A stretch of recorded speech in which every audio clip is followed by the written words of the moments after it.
Faruk sir যখন মারা গেছিল শাকিব খান এসেছিল, গীতি ম্যাডাম যখন মারা গেছিল শাকিব খান এসেছিল, কিন্তু আমি অঞ্জনা ম্যাডামের মৃত্যুবার্ষিকী তো তাকে দেখিনি বা পবিত্র জানাজা দেখিনি। তো আমি জানি না সে কি দেশের বাইরে না বাংলাদেশে।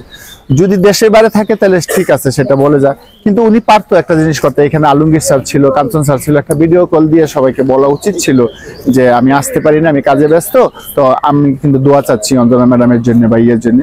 তো সাকিব ভাইকে কিন্তু অঞ্জনা ম্যাডাম খুবই ভালোবাসতো, খুবই পছন্দ করতো। বলতো দেখ এই তোরা এরকম করিস কেন, সাকিব অনেক কষ্ট করে এই জায়গাটায় এসেছে, ওই জন্য দোয়া করিস। আজকে হিরো না থাকলে ইন্ডাস্ট্রি চলবে না, আমাদের হিরো দরকার। অঞ্জনা ম্যাডাম কিন্তু কখনো কাউকে নেগেটিভ চিন্তা ভাবনা করে না, সবসময় পজিটিভ চিন্তা ভাবনা করেছে। আর উনি কিন্তু খুব ভালো মনের মানুষ, সাকিব খানকে মন থেকে খুব পছন্দ করতো।